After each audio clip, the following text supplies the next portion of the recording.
Après une revalorisation de 3,5% du point d'indice l'an passé, quand l'inflation se chiffrait presque au double, le gouvernement annonce désormais une hausse de 1,5% quand l'inflation sur l'année dépasse le triple.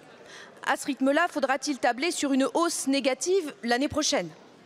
Depuis tant d'années, on demande aux agents du service public d'accepter sans broncher coupes budgétaires, réduction d'effectifs et modération salariale, au point qu'ils et elles ont perdu 20% de pouvoir d'achat en 20 ans. 20%.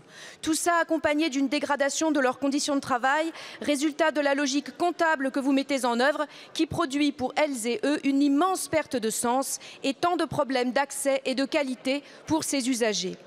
Depuis 20 ans, les agents du service public résistent contre la logique austéritaire, mais vous les avez usés jusqu'à la corde.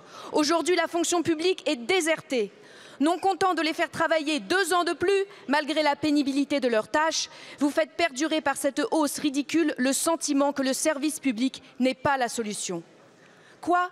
Notre société n'aurait pas les moyens de rémunérer correctement les femmes et les hommes qui éduquent nos enfants, qui soignent nos parents, qui gèrent nos forêts ou qui nettoient nos rues ?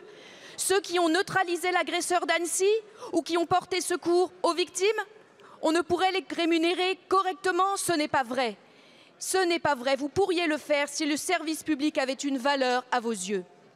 Alors vous allez certainement me répondre primes et autres pactes, mais le service public a besoin qu'on croie en lui, qu'on réinvestisse pour lui dans la durée.